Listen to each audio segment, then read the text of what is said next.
राधे धे भक्तों, आप सभी को जन्माष्टमी की बहुत बहुत शुभकामनाएं। भगवान कृष्ण को, लड्डू गोपाल को 56 भोग से भी ज्यादा प्रिय हैं। यह 7 भोग, इन 7 भोगों के आगे 56 भोग कुछ भी नहीं। 56 भोग आप अपनी इच्छा अनुसार बना सकते हैं, परंतु यह 7 भोग श्री कृष्ण को अत्यंत प्रिय हैं।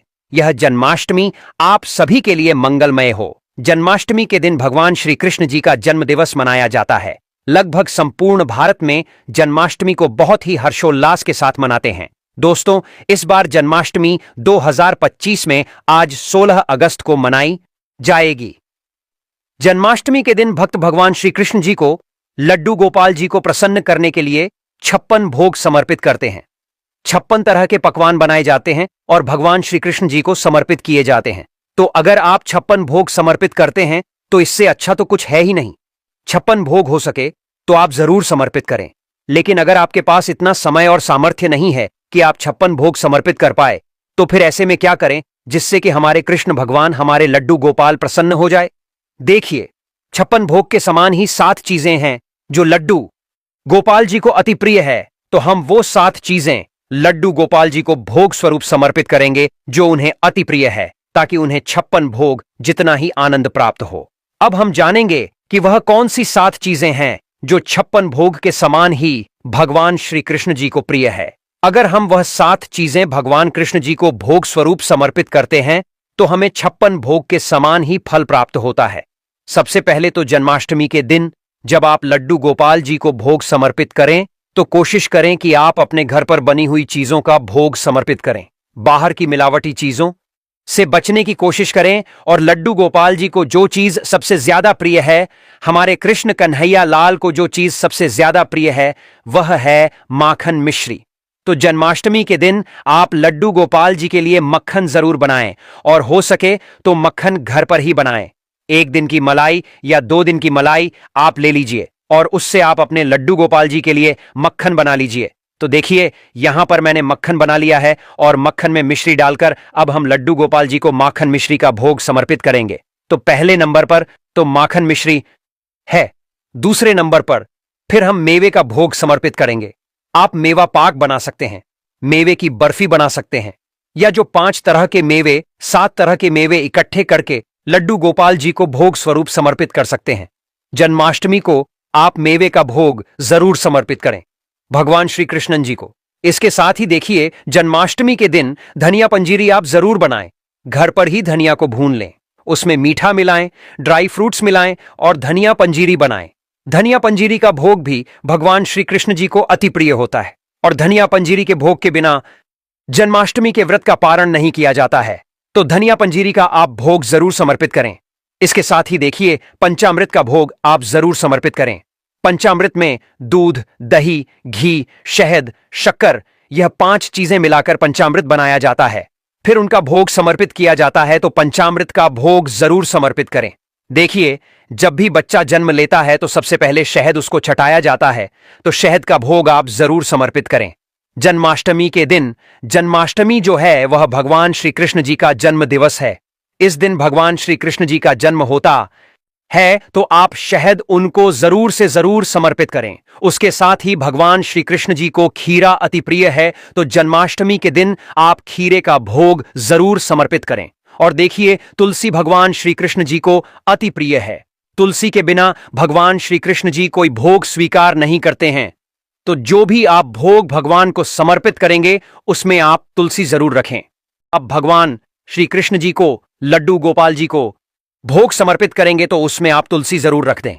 फ्रेंड्स, ये 7 वह भोग हैं जो भगवान श्री कृष्ण जी को अति प्रिय है। और अगर आप 56 भोग नहीं समर्पित कर सकते हैं, 56 भोग आप नहीं बना पा रहे हैं, तो ये 7 भोग हैं जो आप बहुत आसानी से घर पर बना सकते हैं और जिनके भोग से भगवान श्री कृष्ण जी अति प्रसन्न हो जाते हैं।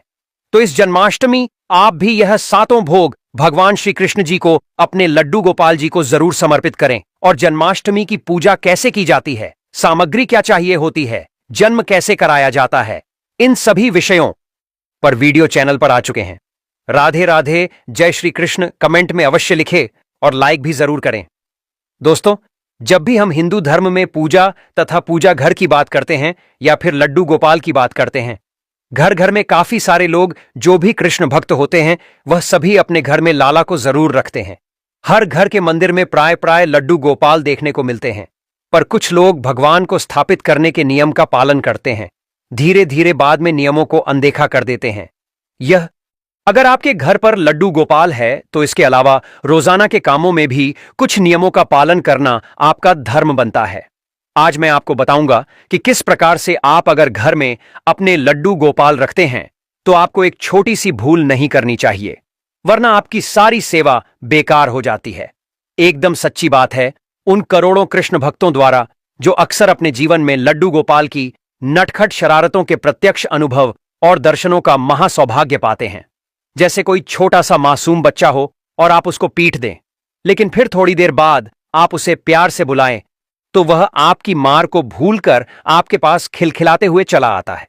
उसी तरह से कोई बढ़ा से बढ़ा पापी भी अगर अच्छा इंसान बनना चाहता है तो वह भी प्रेम से अगर लड्डू गोपाल को बार बार बुलाए तो लड्डू गोपाल ठुमक ठुमक करके हंसते हुए उसके पास पहुंच जाते हैं। हमारे शास्त्रों में लाड़ लड़ाने की बड़ी महिमा बताई गई है।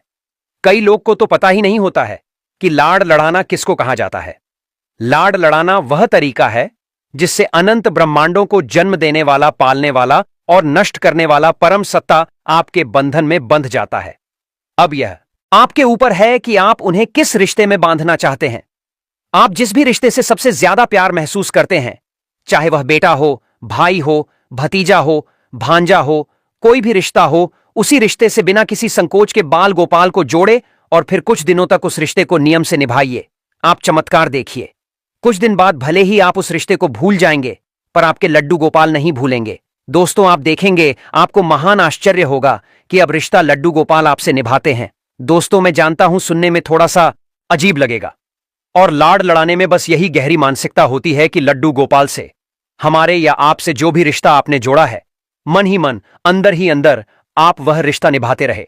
और मन में अगर भावना करने में दिक्कत आ रही है तो आप चाहे तो कोई भी मूर्ति या किसी भी तस्वीर का सहारा ले सकते हैं। अगर मन में लड्डू गोपाल को खाना खिलाने में एकाग्रता नहीं हो रही है तो मूर्ति के सामने भोग लगाइए। दोनों में कोई अंतर नहीं है। इस प्रेम की सच्ची गाथा मैं आपको एक छोटी सी बताता हूं, आपको सुनकर बहुत ही आश्चर्य होगा। एक बार की बात है, दो बूढ़ी औरतें थीं, दो वृद्ध स्त्रियां थीं, पास पास पड़ोसें थीं और उन दोनों में बहुत ज्यादा दोस्ती थी। उन दोनों का संसार में कोई नहीं था, इसलिए एक दूसरे का हमेशा साथ देती थी, एक दूसरे का हाथ बटाती थी। एक स्त्री उसमें से हिंदू थी और एक जैनी थी। जो हिंदू थी उसने अपने घर में लड्डू गोपाल को विराजमान किया हुआ था और हर दिन बड़े प्रेम से लड्डू गोपाल की सेवा करती थी। उनको स्नान कराती, धुले कपड़े पहनाती, दूध फल आदि भोग अर्पित करती। यह उसका नियम था। वो स्त्री लड्डू गोपाल के भोजन का विशेष ध्यान रखती थी।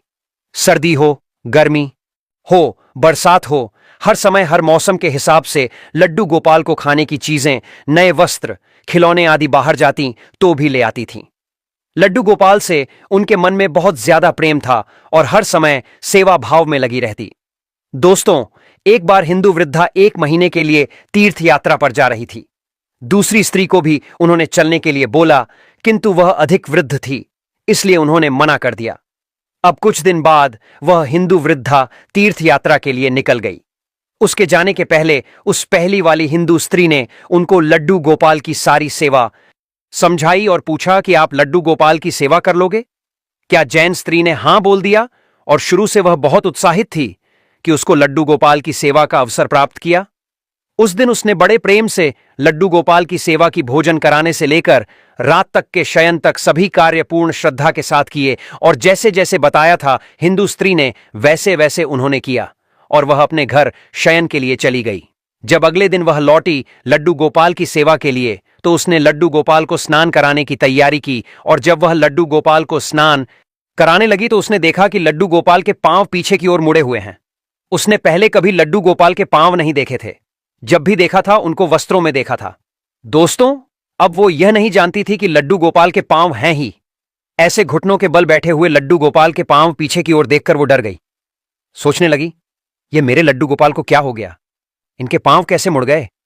उसने उस हिंदू वृद्धा से सुन रखा था कि लड्डू गोपाल जीवंत होते हैं। उसने मन में विचार किया कि मैं इन पैरों की मालिश करूंगी, हो सकता है इनके पांव ठीक हो जाए। बस फिर क्या था, भक्ति भाव में डूबकर वो भोली भाली जैन वृद्धा महिला ने लड्डू गोपाल के पैरों की मालिश शुरू कर दी। इसके बाद वह नियम से रोज 5 बार उनके पैर की मालिश करने लगी और उस भोली भाली वृद्धा की भक्ति देखकर के प्रेम देखकर के ठाकुर जी का हृदय द्रवित हो उठा। भक्तवत्सल भगवान ने अपनी करुणा अपना प्रेम उस वृद्धा पर उड़ेल दिया और एक दिन प्रातः उस जैन वृद्धा ने देखा कि लड्डू गोपाल के पांव ठीक हो गए हैं, वो सीधे खड़े हो गए। यह देखकर वह बहुत खुश हुई और दूसरी स्त्री के आने की प्रतीक्षा करने लगी। कुछ दिन बाद जब दूसरी वाली स्त्री जो हिंदू स्त्री थी वह आकर के लड्डू गोपाल के उसने दर्शन किए तो डर गई और रोना शुरू कर दिया।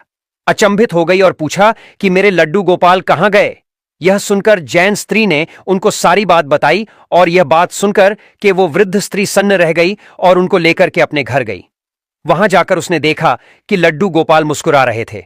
वो लड्डू गोपाल के चरणों में गिर पड़ी, बोली, हे गोपाल, आपकी लीला निराली है। मैंने इतने वर्षों तक आपकी सेवा की किंतु आपको नहीं पहचान सकी। तब उस जैन वृद्धा से बोली कि तू धन्य है, तुझे नहीं मालूम कि हमारे लड्डू गोपाल के पांव तो ऐसे ही है पीछे के, किंतु तेरी भक्ति और प्रेम ने लड्डू गोपाल के पांव भी सीधे कर दिए। उस दिन के बाद उन दोनों स्त्रियों के मध्य प्रेम भाव और अधिक बढ़ गया और मिलकर लड्डू गोपाल की सेवा करने लगी। बात इतनी है कि जब तक दोनों जीवित रहीं, लड्डू गोपाल की सेवा करती रही। दोस्तों, हम कितनी एकाग्रता से मन में लड्डू गोपाल की ध्यान से सेवा करते हैं वह मैटर करता है।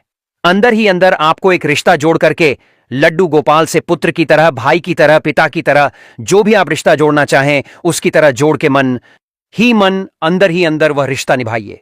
मन में भावना करने की दिक्कत आती है तो आप एक लड्डू गोपाल को लेकर के आइए, उनकी सेवा करिए। खेल खल में लड्डू गोपाल तब आपके अपने बन जाएंगे, आपको पता भी नहीं चलेगा। आगे बढ़ने से पहले लड्डू गोपाल जी के लिए एक लाइक तो जरूर ही करें। यदि आपके घर लड्डू गोपाल हैं तो एक लाइक तो बनता है। दोस्तों, कुछ लोग इन सबको अंधविश्वास, समय की बर्बादी कह सकते हैं, पर दोस्तों यह पता ही नहीं है कि यदि बाल गोपाल चैतन्य महाप्रभु की गुरु माता के यहां पानी भरना, झाड़ू लगाना, खाना बनाना और बर्तन मांजने तक का काम करते थे, यही बाल गोपाल बूढ़े वल्लभाचार्य जी को रोज सुबह हाथ पकड़कर बाथरूम कराने के लिए खेतों में लेकर जाते थे। और मैं और क्या कहूं, बाल गोपाल की बातें कभी किसी गरीब भक्त की लड़की की शादी के लिए चुपके से रुपए घर में रख गए नरसिंह की कथा आपने सुनी होगी, और कभी किसी भक्त को दुश्मनों के जानलेवा हमलों से बचाया। दोस्तों, इसी बाल गोपाल ने कितनों को फर्जी मुकदमों से बचाया तो कितनों की सालों पुरानी बीमारियों के दर्द को सेकंड्स में लेकर भाग गए। यही बाल गोपाल है जो एक्सीडेंट में अपाहिज होने वाली दुर्घटना को मामूली फिसलने वाली घटना में बदल देता है। यह वही बाल गोपाल है जो भविष्य में होने वाले कैंसर को मामूली बीमारी में बदलकर खत्म कर देता है। यह ऐसा पक्का रिश्ता निभाता है कि 24 घंटा आपके साथ ही रहता है, और एक बार आप इससे रिश्ता जोड़ लेते हैं तो यह आपको छोड़कर कहीं नहीं जाता है। तो फिर दोस्तों, जब 24 घंटे का यह अति प्यारा, अति सुंदर, अति मनमोहक हमें बॉडीगार्ड हमारे साथ मिलता है, आपको मैं बता दूं, इस दुनिया की हर स्त्री लड्डू गोपाल की मां और हर आदमी पिता बनने के महासौभाग्य को निश्चित पा सकता है। और अगर घर के मंदिर में आप लड्डू गोपाल को विराजमान करते हैं तो आपको इन बातों का ध्यान रखना चाहिए। एक फैमिली मेंबर की तरह उनका आपको ध्यान रखना चाहिए। रोजाना के कामों में नियमों का पालन करना चाहिए। सबसे पहले मन में यह बात बिठाना बहुत जरूरी है कि जिस भी घर में लड्डू गोपाल जी का प्रवेश हो जाता है वह घर लड्डू गोपाल जी का हो जाता है, इसलिए मेरा घर है। इस भाव का मन में समाप्ति करें और लड्डू गोपाल जी का घर है, इस भाव को अपने मन में सबसे पहले आपको घर करना चाहिए। दोस्तों, दूसरी बात यह है कि लड्डू गोपाल जी अब आपके परिवार के सदस्य हैं। सच तो यह है कि यह परिवार अब लड्डू गोपाल जी का है, इसलिए लड्डू गोपाल जी को परिवार के एक सम्मानित सदस्य का स्थान प्रदान करें और कोई ना कोई नाता, जैसे मैंने बोला, भाई, पुत्र, मित्र, गुरु, कोई भी हो, कोई भी नाता हो बेटा, आप जो बनाना चाहे उनको बनाएं और उसी प्रेम और निष्ठा से उस नाते को निभाएं। अपने लड्डू गोपाल जी को एक प्यारा सा नाम जरूर दें। कोई लड्डुआ कहता है, कोई कान्हा कहता है, कोई लल्ला कहता है, जो इच्छा वह नाम आप दे पर दे। जरूर परिवार के सदस्य की जैसे आप आवश्यकताएं पूरी करते हैं उसी तरह से एक लड्डू गोपाल जी का आपको हर समय उनकी आवश्यकताओं का ध्यान रखना चाहिए। कोई विशेष तामझाम नहीं करना है। आपको प्रेम और भाव के भूखे हैं, इसलिए जितना प्रेम हो आपके अंदर, जितना भाव आप अर्पित कर सकते हैं, बस वह उतना आपके हो जाते हैं। किसी भी घर में प्रवेश के साथ ही लड्डू गोपाल जी की प्राण प्रतिष्ठा हो जाती है। कोई अलग से प्राण प्रतिष्ठा की उनकी जरूरत नहीं होती। इसलिए उनको मात्र प्रतिमा न समझ करके घर के एक सदस्य के रूप में उनके साथ व्यवहार करना चाहिए। उन्हें एक सुंदर सा आसन देना चाहिए। उनकी स्थापना आपको सुंदर से आसन पर करनी चाहिए। आसन लाल, पीले या केसरिया रंग का हो, बेल बूटों से, रत्नों से सजा हुआ हो। यह उनको बहुत ही प्रिय होता है। दोस्तों, इसके बाद भगवान के चरण धोए, भगवान के चरणों को धोते हैं। उसको पाक कहते हैं और इसमें शुद्ध पानी भरकर फूलों की पंखुड़ियां उसमें आपको डालनी चाहिए। रोज उनको स्नान कराना चाहिए, जैसे हम रोज स्नान करते हैं। रोज उनको स्नान कराएं। प्रतिदिन सुबह सुबह प्रेम पूर्वक उनको जगाना चाहिए। जागो मोहन प्यारे प्यार से, एक भजन गाए, गीत गाए जो आपको आता है। सिर्फ बोले लाला, उठ जाओ लाला। इस प्रकार से हाथ जोड़ करके लाला के आगे आप हाथों को फैला करके उनको जगाए। आप देखेंगे आपका दिन कितना खूबसूरत होने वाला है। दोस्तों, जब आप उनको स्नान कराएंगे, इसको हम स्नानीय कहते हैं, और उनको स्नान कराने के लिए प्रयोग में आने वाले जो द्रव्य होते हैं, पानी, दूध, इत्र और सुगंधित पदार्थ, इनको स्नानीय कहते हैं। स्नान कराने के समय आपको यह बात ध्यान रखनी चाहिए कि जिस तरह घर का कोई भी सदस्य सर्दी में गर्म पानी और गर्मी में ठंडे पानी से स्नान करता है, उसी प्रकार से लड्डू गोपाल जी के स्नान के लिए मौसम के अनुसार पानी का चयन करना चाहिए। स्नान के बाद प्रतिदिन धुले हुए स्वच्छ वस्त्र पहनाएं, और ठीक उसी तरह से आपको ड्रेसअप भी करना है जैसे ठंड में ऊनी वस्त्र पहनाते हैं, गर्मियों में आप सूती वस्त्र पहनते हैं। इसी प्रकार के वस्त्र उनको पहनाने चाहिए। दोस्तों, सर्दी गर्मी से बचाव का प्रबंध करना चाहिए। गर्मी के लिए आप उनको कूलर लगा सकते हैं। हाथ के पंखे रखें और मौसम के अनुसार वस्त्र पहनाएं। उनसे बातें करते रहें। जब आप उनका श्रृंगार आदि कर रहे हैं तो लड्डू गोपाल से प्रेम पूर्वक बातें करें, उनके साथ खेलें। जिस प्रकार घर के बाकी सदस्यों को आप भोजन कराते हैं, उसी प्रकार से उनको भोजन कराएं। पहले लड्डू गोपाल को भोजन कराएं, बाद में स्वयं भोजन करें। वह भोजन भी अमृत से 1000 गुना बढ़कर होता है। अगर आप बीमार नहीं हैं तो आपको ऐसा ही करना चाहिए। बाकी जो डायबिटिक पेशेंट है, किसी भी प्रकार की बीमारी से ग्रसित हैं, कोई आप नहीं भूखे रह सकते हैं, इस तरह की समस्या है, तो भाई आप मां हैं, आप लड्डू गोपाल से पहले भी खा सकती हैं। आचमन आपको जरूर, आचमनीय जिसको कहते हैं, वह आपको लड्डू गोपाल जी के पास हमेशा रखना चाहिए। आचमन क्या होता है? शुद्धिकरण के लिए प्रयोग में आने वाला जल होता है, और इसमें सुगंधित द्रव्य आप थोड़ा सा फूल डालें या फिर आप इत्र की एक बूंद डाल दें। यह आपको डाल करके हमेशा लड्डू गोपाल जी के सामने जरूर रखना चाहिए। दोस्तों, इसके बाद आपको भोजन देना है। जैसे हमें भूख लगती है, आपको भूख लगती है, उसी तरीके से लड्डू गोपाल जी को भी भूख लगती है। उनके भोजन का ध्यान रखें। भोजन के अलावा सुबह का नाश्ता, शाम की चाय नाश्ते आदि का भी आपको ध्यान रखना चाहिए। हो सके तो रोज माखन मिश्री का भोग लगाएं। घर में कोई भी खाने की चीज आए, तामसी चीज ना हो, लड्डू गोपाल जी का हिस्सा उसमें जरूर होना चाहिए। दोस्तों, शहद, घी, दही, दूध और शक्कर को मिलाकर जो पंचामृत हम तैयार करते हैं, उसे शुद्ध बर्तन में भगवान को भोग लगाना चाहिए। रोज करने की जरूरत नहीं है, पर बीच बीच में कम से कम पूर्णिमा के दिन आप यह काम करें, एकादशी के दिन यह काम करें। यह बहुत ही लाभदायक होता है। जो भी आप बनाते हैं भगवान के लिए भोग, अगर अलग से बनाते हैं, जैसे कि जन्माष्टमी वगैरह पर बनाते हैं, तो भोग में मिश्री, ताजी मिठाइयां, ताजे फल, लड्डू, खीर, तुलसी के पत्ते या तुलसी के पत्ते भगवान के भोग में जरूर शामिल करने चाहिए। इसके बाद होता है अनुलेपन। पूजा में आप जो भी चीजें चढ़ाते हैं, जैसे दुर्वा, कुमकुम, चावल, अबीर, अगर सुगंधित फूल, शुद्ध जल, धूप, दीप आदि, इन सभी चीजों को अनुपन कहा जाता है। इनसे आप लड्डू गोपाल का श्रृंगार करें। श्री कृष्ण की पूजा में सुगंधित व ताजे फूलों का बहुत बहुत महत्व होता है, इसलिए शुद्ध और ताजे फूलों का आपको जरूर प्रयोग करना चाहिए। दोस्तों, बहुत सारे पेड़ों के अच्छे गोंद और अन्य सुगंधित पदार्थों से बनी धूप या अगरबत्ती भगवान श्री कृष्ण को बहुत प्रिय मानी जाती है, और इसको आपको रोज जलाना चाहिए। चांदी हो, तांबा हो, मिट्टी हो, इन किसी भी चीज के बने हुए दिए में गाय का शुद्ध घी डालकर भगवान की आरती कम से कम शाम के समय आपको विधि विधान पूर्वक जरूर उतारनी चाहिए। एक्चुअली नियम यह होता है कि आप जब मॉर्निंग में श्रृंगार करें, उसके बाद भी आप आरती करें। अगर नहीं कर सकते, कम से कम दोनों हाथों को फैलाकर आरती का भाव करके उनकी श्रृंगार आरती आपको जरूर करनी चाहिए। दोस्तों, दिन भर आप लड्डू गोपाल जी को खिलौने से खिलाएं। जैसे उनको बाहर घुमाने जाते हैं तो कभी कभी लड्डू गोपाल को अपने साथ घुमाने के लिए ले जाएं। समय समय पर आपको लड्डू गोपाल जी को बाहर घुमाने जरूर ले जाना चाहिए। और जैसे सभी फीमेल्स किटी पार्टी आदि करती हैं, इनको भी एक मीटिंग लड्डू गोपाल से जरूर करानी चाहिए। हर दिन रात में दिन भर लड्डू गोपाल थक जाते हैं तो इनको सुलाना जरूर चाहिए। लड्डू गोपाल जी को शयन जरूर कराना चाहिए। खाट ले लें, उस पर मुलायम सा तकिया, गद्दी, चादर या रजाई, जो भी मौसम के अनुसार जरूरत हो, उनके औरें बिछाने की ठीक से व्यवस्था करनी चाहिए। जिस प्रकार आप एक छोटे बालक को प्रेम से सुलाते हैं, उसी प्रकार से उनको भी सुलाना चाहिए। उनको थपथपाए, उनको लोरी सुनाए। दोस्तों, और हर जन्माष्टमी पर लड्डू गोपाल जी की पूजा धूमधाम से होती है। ये तो उनका बर्थडे होता है, लेकिन आप जिस दिन उनको घर लेकर के आए हैं, अगर वह डेट आपने लिखी हुई है या वो डेट आपको पता है कि जिस दिन लड्डू गोपाल जी ने आपके घर में प्रवेश किया था, तो उस तिथि को लड्डू गोपाल जी के जन्मदिन के रूप में मनाकर जैसे बच्चे का जन्मदिन मनाते हैं, हर साल उस तिथि को उनका जन्मदिन जरूर मनाएं।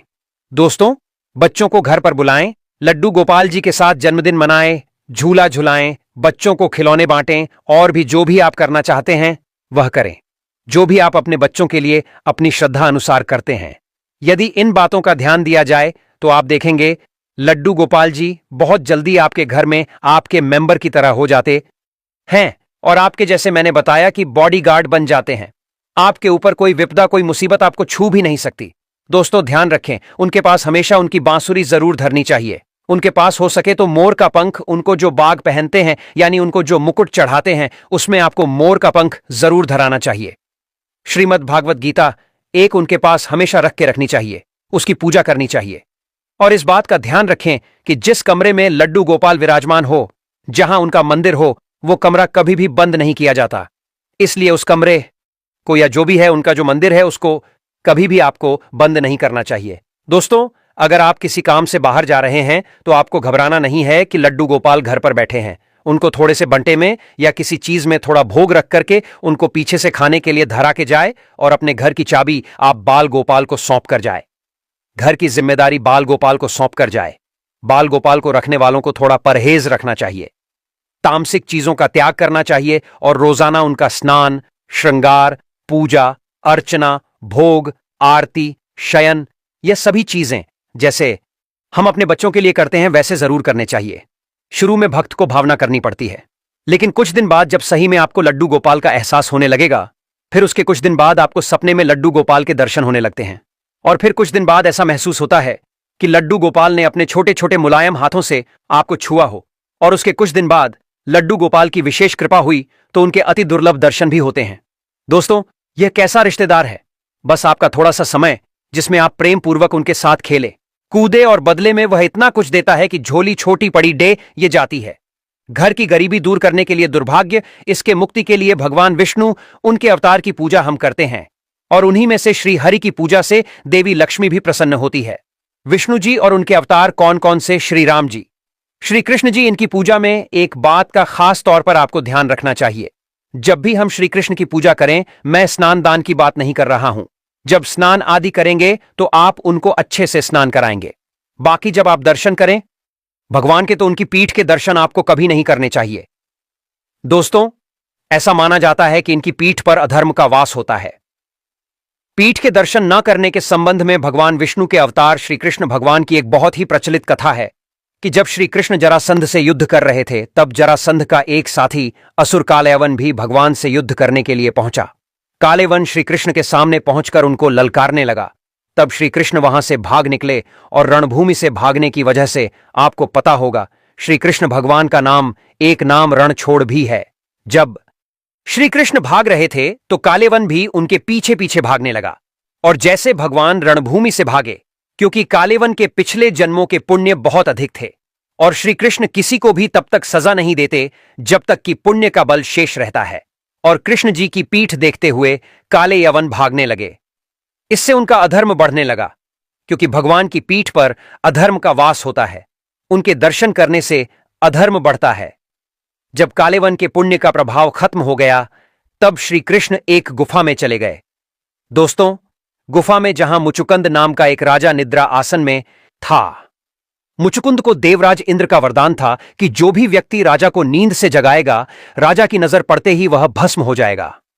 काले वन ने मुचुकुंद को कृष्ण जी समझकर उठा लिया और राजा की नजर पर ढकते ही राक्षस वहां भस्म हो गया। इसलिए भगवान श्री हरि की पीठ के दर्शन निषेध है, क्योंकि इससे हमारे पुण्य कर्म का प्रभाव कम होता है और अधर्म बढ़ता है। हमेशा विष्णु भगवान के मुख की ओर से ही उनका दर्शन करना चाहिए। दोस्तों, श्री हरि की पीठ के दर्शन करने से अधर्म बारत जाता है और इस पाप से मुक्ति के लिए कठिन चंद्रायण व्रत करना पड़ देता है। इस व्रत के कई नियम बताए जाते हैं। जैसे जैसे चंद्र घटता है, ठीक उसी प्रकार से खानपान में कटौती करनी पड़ी डीती है। अमावस्या के दिन निराहार रहना पड़ी डीता है। अमावस्या के बाद जैसे जैसे चांद बढ़ेगा, उसी तरह से खानपान में बढ़ोतरी की जाती है और पूर्णिमा के बाद यह व्रत पूर्ण होता है। ऐसा करने पर भक्त की आराधना से श्री हरि प्रसन्न होते हैं और सभी मनोकामनाओं को पूर्ण करते हैं। कई लोग उनकी पीठ गलती से देख लेते हैं और उनका जीवन परेशानी में चला जाता है। इसीलिए लड्डू गोपाल का पीछे का हिस्सा गलती से भी नहीं देखना चाहिए, नहीं तो आप हमेशा परेशान ही रहेंगे। पीछे का हिस्सा बंद आंखों से उनका साफ कर दें। हाथों की सहायता से अगर आप स्नान करा रहे हैं तो उनके पीछे का हिस्सा मत देखना। दोस्तों, इसलिए ट्राई करें, ऐसा व्रत करने की नौबत ही ना आने दें। आपको विष्णु भगवान के किसी भी प्रतिरूप की, चाहे वह लड्डू गोपाल हो, आपको कहीं लाला हो, कृष्ण भगवान हो, कहीं पर भी श्री राम जी हो या विष्णु भगवान का मंदिर हो, उनके पीठ के दर्शन ना करें। दोस्तों, जो डाल लीजिए ऐसे रिश्तेदार से, यह खूबसूरत सा रिश्ता हर इंसान अकेला है और जरूरत के वक्त यह कृष्णा ही है।